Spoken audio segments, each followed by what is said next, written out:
Hello and welcome back to my channel. It's been a little while since I've put out a video because a number of things, truly. For those of you who don't know, I had a baby. My sweet little baby boy was born almost 3 months ago. I can't believe it. I really can't. It's kind of been just like a whirlwind of things since he's been born. The first couple weeks, it's like just a blur of like the newborn stage. If you've ever had a baby, you totally understand. There is no concept of time in the first couple weeks. So that happened. And then this whole coronavirus thing kind of took over. Quarantine happened. And you'd think like with quarantine that maybe I would have been having more time to focus on making videos, but truly I've just been enjoying spending all of my time with my baby boy, and it's been a really awesome like bonding time for me and him and Hein. So that's where I've been. I've been quarantining and I've been taking care of baby. In this video, I'm going to be sharing with you guys my labor and delivery story. So I want to start off by saying that like everybody's labor and delivery story is so uniquely theirs, and there's no way to like plan. There's just not. Like everyone tells you you have to have a birth plan. I think I literally just saw a murder hornet outside my window. I don't know, don't quote me on that, but like a really big flying insect just flew by my window and it was quite terrifying. Anyway, where was I? That was distracting. Okay. Everybody tells you you need like a birth plan, you need to know exactly what you want. When it comes down to it, like, and maybe this is just my experience, like I said, everyone's experience for their labor and delivery is completely different. But for me, like, I had a birth plan. I wrote one up, never saw it. It did not make its way to anyone important's hands. And that was fine. Everything was fine. Like other than a few things which I'll share with you guys, I really wouldn't change much about my birth story. I guess I'm just gonna start from the very beginning. Some people, like all the way up until they give birth, they're like, they love being pregnant. They're like, being pregnant's great.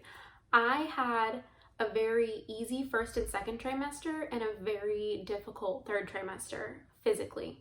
Really, really painful sciatica that I was dealing with that was just getting worse and worse as I was getting heavier. I also had a lot of pelvic pain and just like a lot of discomfort. By the time I was like 36, 37 weeks pregnant, I was done. I was so ready to have that baby. Around like 37 weeks, I started researching like ways to make yourself go into labor, basically, as most moms do. I feel like I did all the stuff. Like in the last month of my pregnancy, I was walking all the time, even though it was really, really painful for me. Like honestly, walking was so painful and everything was painful. Like I could not get comfortable no matter what I did. When I was at work, it was like if I sat down for too long, it hurt. If I stood up for too long, it hurt. If I walked around, it hurt. Everything was uncomfortable. So, but I was still walking all the time because that's what they say. They're like, just, you got to keep walking so that the baby like drops lower and then it'll put you into labor or whatever. Didn't work. So I really just hurt myself for no reason because I would like go to the mall and walk around the mall and walk around Target and nothing. It was really a waste of my time, to be honest, because he didn't come until he was ready. But I had Wesley on a Thursday. The Friday before that, I started having contractions. And I'd had like, in the few weeks before, I'd had like Braxton Hicks. So I'd had practice contractions or whatever, fake contractions. I'd been having those on and off. But Friday before he was born, I started having like pretty painful contractions. And I was actually at work. And I started having them like while I'm having customers. Like customers are coming up to me and I'm like having a contraction. And the counters at my job are so high up that most people don't even know I'm pregnant. So I was trying so hard not to like show that I was having contractions or show that I was in pain. So I'd be like helping someone and all of a sudden I'd just be like,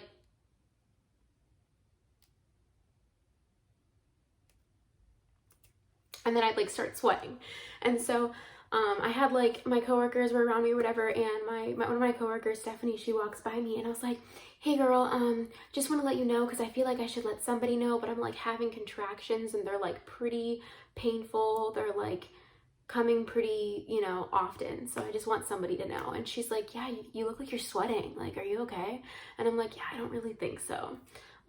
So I was trying to time them. I had an app on my phone that was like to time your contractions, and they were really random. Like for like an hour, they were like coming like every 10 to 15 minutes apart, if I remember correctly. And they stayed that way for like a couple hours, I'd say, like maybe like 2 or 3 hours. And then they started to like slow down. Then I'd only get one like every hour or something like that. I ended up going home from work that day because I just like could not keep taking customers and having contractions in front of them. It was just really uncomfortable.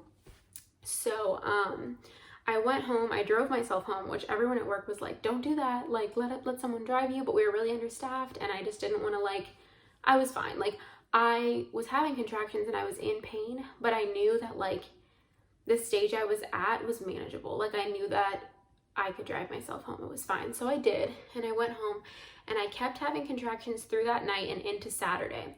By like Saturday afternoon, I stopped having contractions, and I was pissed because I was like, what was the point of all this? Like, why have I been in so much pain and so much discomfort going through these contractions for 24 hours at this point, and now they just stop? Like, that made me so mad. So after that happened, you know, people from work were texting me. They're like, any baby yet? How's it going with the contractions? And I'm just like, they stopped, which is really disappointing. So then I started looking up, all right, all the ways. How can I just get this kid out? Like, what do I need to do? What kind of yoga do I need to do? Like, anything. So I came across what I'm sure many of you have heard of. It's called the Midwives Brew. So let me try to remember what's in this thing. Midwives Brew is basically a drink. It's like a concoction that you make that is supposed to naturally bring on contractions and ultimately put you into labor. So it's a mixture of like castor oil. I didn't want to take straight castor oil. A lot of people will just take shots of castor oil to go into labor, but I've heard that castor oil is like pretty bad for you and like not all that safe. Also that it can just give you like really bad diarrhea, and I'm like not really trying to have really bad diarrhea. Like, who is? So the Midwives Brew, while it has castor oil in it, it's not very much. Like, it's not like, I don't remember how much it is, but I remember I was like, oh, that's not very much. So it's like castor oil, it's like lemon verbena tea, so like it's a kind of like lemon green tea. What else is in there? There's like apricots, I think. I'm definitely forgetting something. Almond butter. Yeah, it's really nasty. Like, some people like can't stomach it at all. Like, some people like try to drink it and they like throw up. I didn't think it was that bad, but it was certainly not good. Like, it tasted like kind of like mucus. Like, it's just really gross. So it's castor oil, almond butter, apricot puree, I guess, and the green tea, the lemon green tea. So I mixed all that up. It was funny because I like found out about the Midwives Brew on Saturday. Like, after my contraction stopped, I looked it up. I was like, okay, I'm gonna do this. So Sunday, we were on the hunt to get all of the ingredients that we needed to make it. And I don't know why, like, it was so hard to track these things down. I went to 3 different stores, maybe 4, I think, yeah. I went to 2 Publixes, 1 Target and 1 Walgreens, trying to find these 4 ingredients for this Midwives Brew. And Hein came with me, and he was not having it. Like, he was fine, but he's told me since then, he's like, man, nothing was crazier than like running around town to all these stores trying to get your ingredients for your Midwives Brew. If you weren't 9 months pregnant, I never would have done that. But he was a great sport at the time. So we're running around trying to find all these ingredients, and we finally secured the bag. We got all the ingredients that we needed. So we come home, and I'm like so ready. I'm so ready to just down this stuff, get these contractions going, and have this kid, right? So I take the Midwives Brew. I drink it. They say it can take like a few hours to kick in. It did take a few hours to kick in. I think I took it around like 8 p.m., 7 or 8. And yeah, it was like around 7, I would say. I went to sleep that night, and I woke up around like 11 or midnight having contractions. And they were like pretty bad. Like, I couldn't sleep through them. So I woke up, I take out my app, my little contraction timer app, and I start timing my contractions. and they were like on the dot, 20 minutes apart, lasting 45 seconds. So every 20 minutes, I would have one that would last 45 seconds. Every 20 minutes, 45 seconds. And they were getting like stronger and stronger. It was really, really painful, but they weren't getting closer together. So I'm like, okay, I didn't even wake Hina because they say like that your first baby is gonna come, like take longer. Like once you've had a couple kids, like your labors might be really quick, but my doctors had all told me like, don't worry, because I live pretty far from my hospital. I live about 30 minutes from my hospital. So through my whole pregnancy, I'd been so paranoid that I wasn't going to get to the hospital in time and that I was going to like have this baby in the car. But all my doctors told me, don't worry about that. It's your first baby. You're going to be in labor for a long time, which is like, nobody wants to hear that. But I guess I'd rather be in labor for a long time than have my baby in the car. So Hein's still sleeping. I'm just like powering through these contractions. It's really, really painful, but like I said, I didn't want to go to the hospital too soon because if you go and they like check you and you're not in active labor, they just send you home. And living 30 minutes from the hospital, I didn't want to keep making this drive. It was also the middle of the night, so I was just like, let's just wait until everything gets a little bit closer together. These contractions went on for like, I'd say 3 hours, and then they stopped again. So here I am, Sunday night now, and it's like, 2 or 3 a.m. and I'm just like, okay, where's the next one? I'm just waiting for another contraction, and it doesn't happen, and I'm so mad. So Monday comes and goes, no contractions, nothing.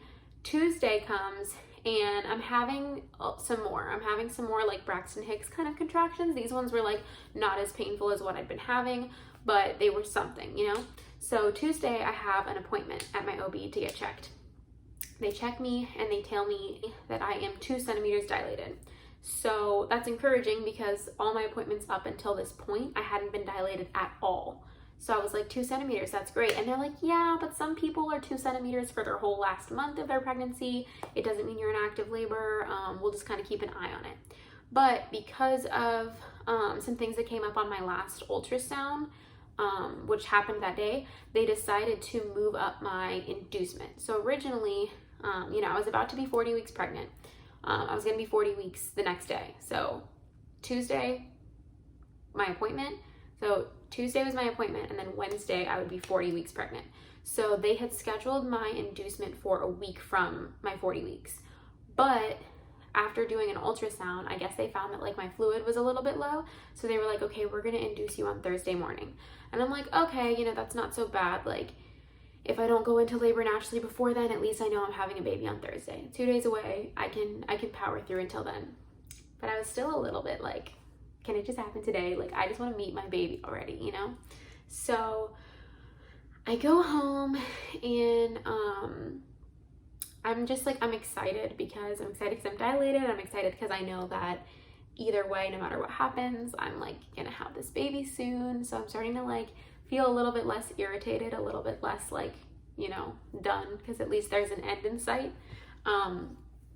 And so if I remember correctly, like Tuesday night was fine. I didn't have any more contractions. I didn't have any like weird symptoms. I think I just like slept through the night. And then Wednesday morning, I woke up at like 6 a.m. with contractions. So I'm like, okay, at this point, I've been having a whole lot of contractions. I've been having them on and off for Friday, Saturday, Sunday, Monday, Tuesday, Wednesday. I've been having them on and off for 6 days, like almost a week at this point. I've been having like real on and off contractions. So I'm like, is this real? Am I having a baby? Basically, I just kind of was like, all right, I just need to get through it and wait for them to get closer together, which is what all my doctors kept saying. So for the entirety of the day, I was having contractions 20 minutes apart, lasting 45 seconds.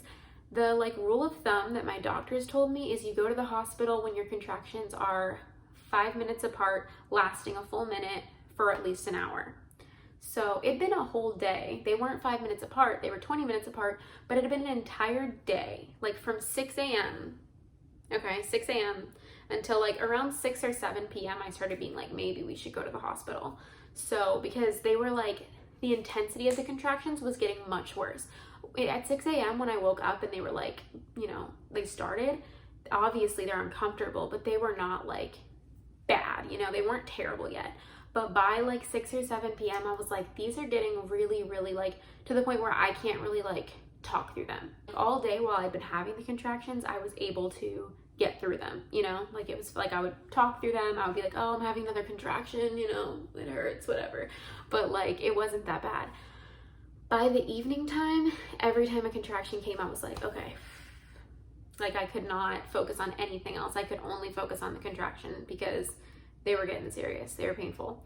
So I decided to go ahead and call my doctor, and I'm like, hey, I've been having contractions all day long, and they're not getting closer together. They're 20 minutes apart, lasting 45 seconds, consistently all day. And the doctor is like, yeah, well, I mean, you have an inducement tomorrow morning, so if you want to just wait until then, that would be my recommendation, because it sounds like you're not in active labor if they're not getting any closer together. And I'm like, but it hurts, you know? Like, this is uncomfortable. So we decide to wait it out another hour, and by 8 p.m. they're getting really painful. So I'm like, let's go to the hospital. So we do. We pack up a car. It was real. Basically, they check you into a room, they hook you up to all this stuff, and they just kind of are waiting to see like what's going on. Once I got to the hospital, the weird thing was my contractions slowed down. So they'd been consistent all day long on the dot, and then I got to the hospital and they like hooked me up to this thing, and they're like, okay, we're just waiting on a contraction. Like they wanted to see that I was actually having contractions. And it just like was not happening. When I got to the hospital, I didn't have another contraction for an hour, which was really annoying, because if you don't have contractions, if you're not in active labor, they send you home. And I'm like, I'm literally getting induced in like 8 hours. Like I don't want to get sent home and then just have to come right back, you know? After like an hour, I have a contraction. After like 30 more minutes, I have another contraction. So they start coming back, but I don't know what it is. Like, I guess like maybe just like anxiety or nervousness of like being at the hospital kind of like sent my body on some weirdness. I don't really know. But the contractions started to come back, but they weren't progressing as quickly as they wanted me to. Like the hospital, you know, the doctor that was like on site or whatever, I never saw her, but they kept coming in and be like, the doctor says this, the doctor says this, but I never saw her when I was there on her shift. But basically she was like, all right, we were going to induce you in the morning anyway, and your contractions are moving along kind of slow, so let's just induce you now. So they decided to go ahead and start Pitocin around like 11 or midnight. Once they started Pitocin, like I knew I was having this baby. Like, I don't know what it is about Pitocin, but the contractions are so much stronger. Like they're just so much more painful when you're on Pitocin, because I guess it's like the medicine is just like forcing your body to do something that it's like not necessarily ready to do, because otherwise it would be doing it on its own. Contractions are not fun. They don't feel good. But because I'd been doing it all day and I was like generally okay, I kind of started to convince myself that like I could have this baby naturally. Like that's kind of what was going through my mind. I was like, you know what, maybe I don't even need an epidural. Maybe I can like naturally have this baby. Because my mom, like she had all her kids really fast. Like it wasn't like a long process. So I was like, I'll probably have a similar delivery. Like it'll probably be quick. So I don't really want to get an epidural if I don't have to, you know? But natural birth was not in the cards for me, because once this Pitocin got going, things were just so much more painful. And I feel like I'd been really strong. Like I'd been really strong through all of it. But after being on Pitocin for like an hour, all of a sudden, like I just reached my breaking point and I just started crying. I was like, I need an epidural right now. I can't do this. It hurts so bad. It hurts so bad.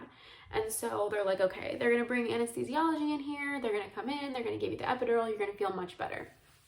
Now, as part of my birth plan, I had planned to have an epidural. Like that was my original choice, because I was like, I don't really want to be in that much pain. I have a really low pain tolerance. So I had planned to get the epidural, but I've always been really terrified of epidurals, because like it's a needle in your spine. Like that's crazy. And there's a lot of risks that go into getting epidurals. Like obviously it's a needle in your spine. They could paralyze you. Doesn't happen very often, but it could happen. So that's terrifying. I also have like scoliosis, and so I didn't know if that was going to be like a factor as to making it riskier for me. I still don't know if it is. I kind of like asked the anesthesiologist and he didn't. He was the worst, to be honest. I'll get into that in a second. But so they come in and I'm like having like a full-blown panic attack.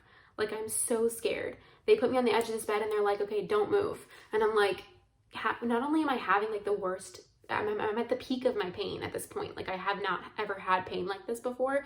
So I'm at the peak of my pain threshold. Like I'm crying already from the pain of the contractions. And then I'm also crying because I'm having a panic attack because I'm afraid of this needle paralyzing me basically. And so I wanted Hein to be like right there, and they wouldn't let him. Like they said that only the nurse could stand with me. So he had to like stand off to the side, and they wouldn't let him like be there to comfort me. Only the nurse could. So the nurse like stood right in front of me and had me like hold onto her arms, and she was like just trying to like calm me down or whatever. But this guy that's doing my epidural like is the worst, like just the worst. Like he comes in, he's like in a bad mood. Like as soon as he walks in the door, like the energy in the room changes. Like I can tell this guy, like either he was at the end of his shift and didn't really want to deal with it or something, I don't know. But he was in a bad mood. Like he was very like on edge. He's like huffing and puffing and like talking under his breath, and like no one really knows like why he's being such a jerk, but he is. And he's like popping caps off of things and getting like, you know, his tools and stuff set up, and like he's being really mean to me as well, because like obviously like I'm kind of moving, you know, and you're not really supposed to move. He's like, this isn't gonna work if you're not gonna cooperate. Like you need to be still. And I'm just like, I'm sorry, I'm really trying. And he stuck me in the back with the needle about 7 times before he found the spot. So like when I left the hospital, like when I got home from the hospital, like you could see on my back, there were like 7 holes in my back that he had stuck the needle, and they weren't even like close together. There was like a radius like this big on my back, like this big on my back of areas where he had like stuck the needle, and then it was like the wrong spot or whatever. So I'm just sitting there literally getting stabbed in the back repeatedly, and he's just like, oh, this isn't working, like you need to be still, I can't find the spot, this isn't working. And so I'm like, my greatest fears are like all rushing to the surface, because not only am I just terrified of getting an epidural, but like now the guy that's giving me an epidural is like having obvious issues with it, you know? And so then as I'm being pricked like multiple times, the nurse who's helping me says to the anesthesiologist, hey, did you read her chart? Do you know she has scoliosis? And he literally goes, oh my God, well, how bad is it? What? So this guy did not read my chart, did not know I have scoliosis. He's just stabbing me in the spine repeatedly and doesn't even know that there's anything wrong with my spine. He's like, do you have x-rays? And I was like, I haven't had an x-ray on my spine since I was like 15, but you know, however it was then, it's probably worse now. I don't really know what to tell you. And he's just like, all right, well, there's nothing we can do about it now.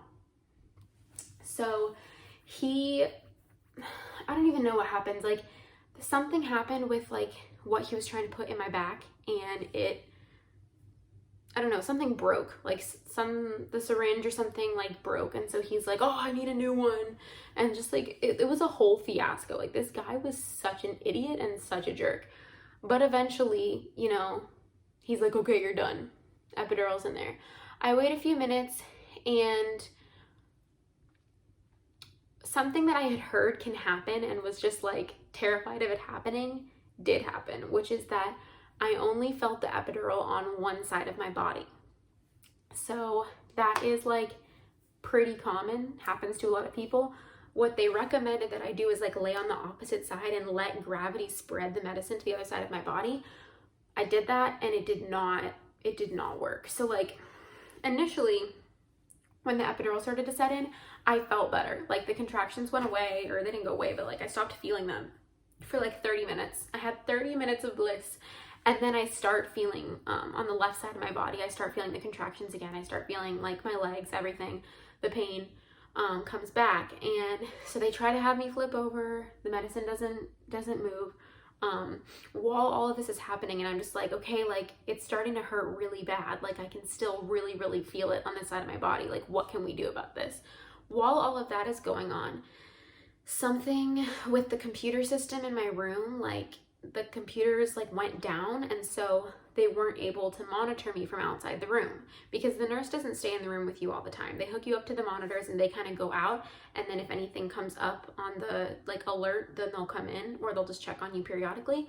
But the monitors that were hooked up to me were just like not relaying information to the computers. So they were like, okay, that's not gonna work. So they had to move me to a new room. So I'm just like literally just like, okay, I'm having these contractions again. My epidural's not working. I'm in pain. And now you're moving me to another room. Like, what is going on? So they moved me to another room at the same time that a new nurse comes on the shift. So now I have like a whole new team of people.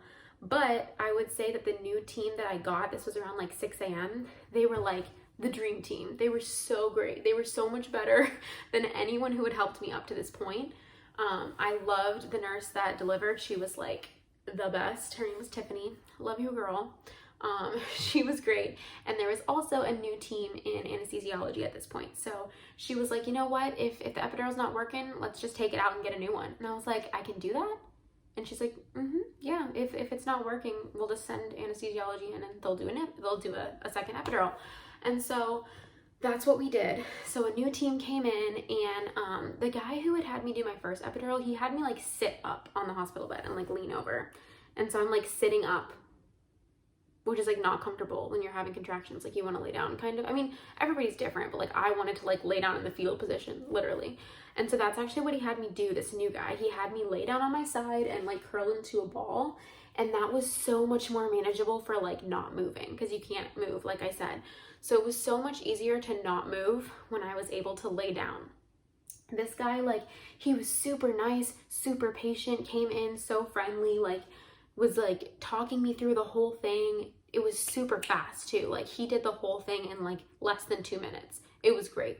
And as soon as he put that thing in, all my pain went away. It was, from there on, it was beautiful.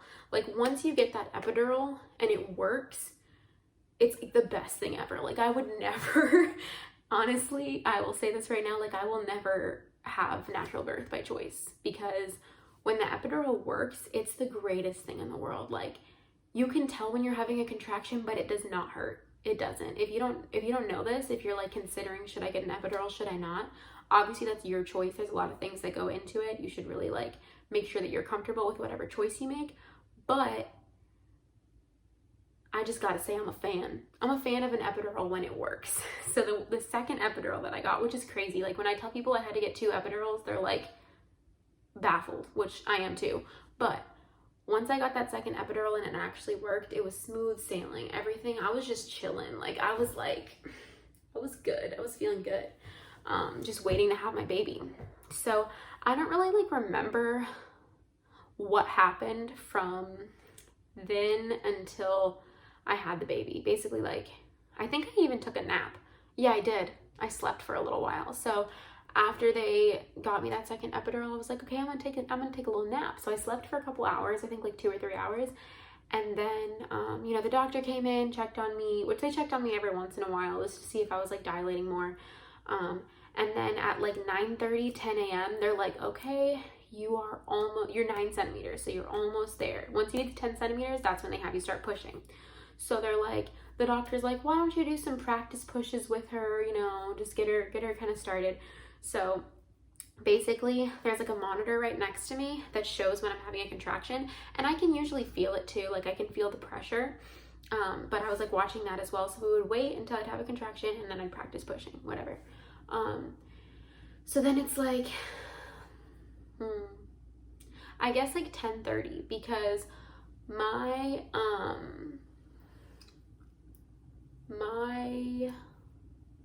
whole delivery from like when I actually started actively pushing, like from when I was 10 centimeters and started actively pushing to when Wesley was born, was less than 30 minutes. I think it was like 25 minutes around that time, which they say is really, really fast for, especially for your first baby. That's what everyone was saying. But basically, the doctor, you know, he had said, go ahead, do some practice pushes with her. I'll be back in, you know, a little bit. And so we start pushing, and the nurse is like, oh, that's his head, you know? And I'm like, what? Like, I didn't think that it was already happening, because since I have the epidural, I can't feel what's going on down there. But yeah, so from there, it was just super fast, and it was like super awesome. Like, I don't know how to explain it. Like, I know everybody's experiences are so different, but like, giving birth is like so cool. Like, it's really like awesome just to like know and feel that like your body does something that insane, like that your body literally like creates a person and brings it into the world, and it's just like this crazy, bloody, horrific mess, but it's also like incredible and amazing and like the coolest thing you can ever do. And it's so like, I don't know, like when I think back to like the whole like pushing process and all of that, I'm just like, I love it. Like, and in the moment, obviously I was like crying, and it was like really hard. Like, it's hard work even with the epidural, because with the epidural, you don't know like how hard you're pushing. You don't know if you're pushing so hard that you're gonna have this baby in 2 seconds, or if you're like not pushing at all. Like, it's really hard to tell.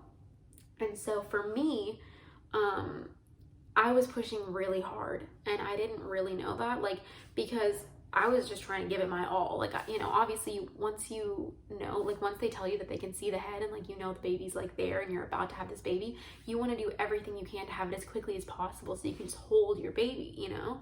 And so I was like just really giving it all I've got. Like, I didn't feel much, but I was just like, if this is working, like, this is all that I've got, you know? I'm pushing so hard, but like I said, the epidural makes it hard to tell like how hard you're really pushing.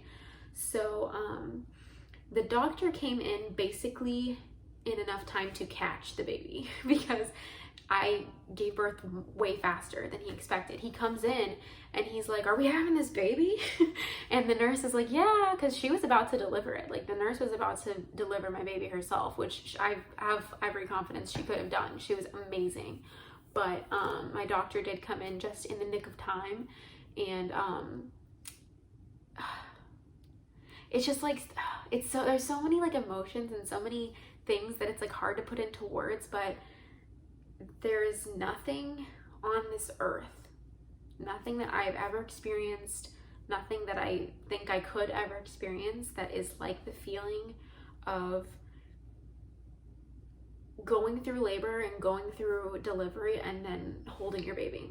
Like, when I tell you that, like, when they put him on me after he came out of me, and then they put him on me, and it's just like the best feeling in the whole world. Like, I'm getting emotional right now. I'm gonna cry, because it's just like you've been waiting so long to like meet this person, to meet this baby that's been inside of you, and you don't know what they look like, but you love them so much, and you're just like so ready to meet them, you know? For like the whole time, I was just like, all the time, I would like look down at my belly, and I'd be like, what are you gonna look like? Who are you gonna be, you know? And then he's here, and he's out in the world, and he's like in my arms, and it was the best thing ever. Like, when he was born, he cried for like a second, and then as soon as they laid him on me, like, he stopped crying.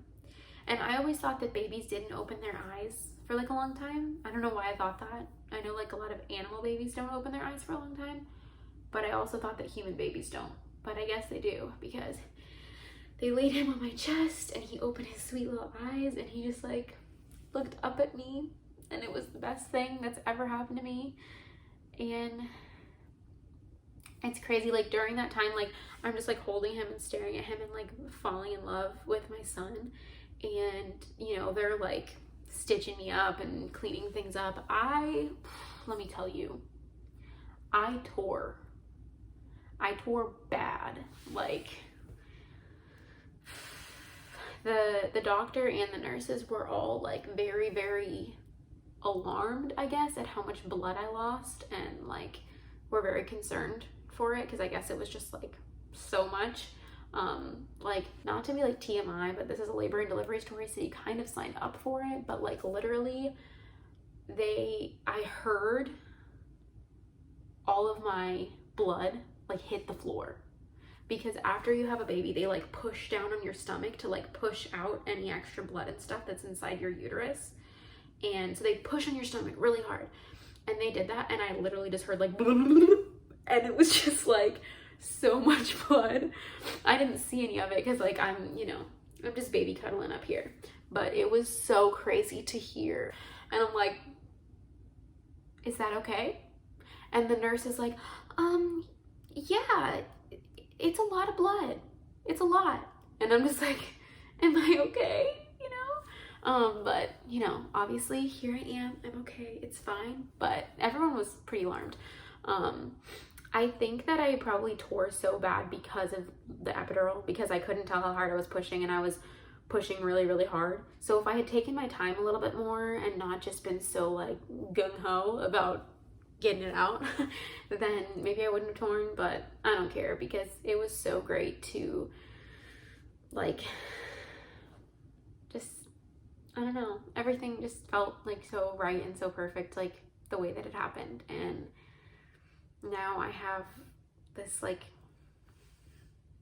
amazing son. He's so perfect. It's the best thing that's ever happened to me. And it's crazy, like motherhood is such a gift. I don't even know like how to describe it.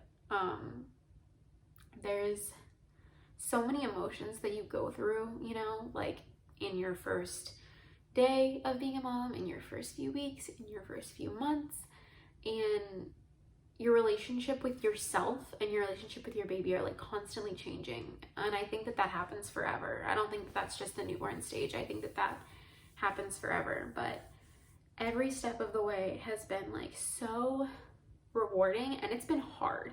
Like, let me tell you, it's been so hard at times, but it's the best thing, and I wouldn't change any second of it, honestly. But yeah, that is my labor and delivery story. So that's really all there is. There was a lot of lead up days of anxiety and waiting and contractions and nothing, and then everything. And now I have this sweet little guy, and I love him so much. And me and Hein are so blessed to be his parents. It's just like the best thing in the whole wide world. So yeah. Thank you so much for watching. If you enjoyed this video, please go ahead and give it a thumbs up and subscribe to my channel if you're not already. But yeah, that's pretty much it for today, and I will see you all in my next video. Thank you so much for watching. Bye.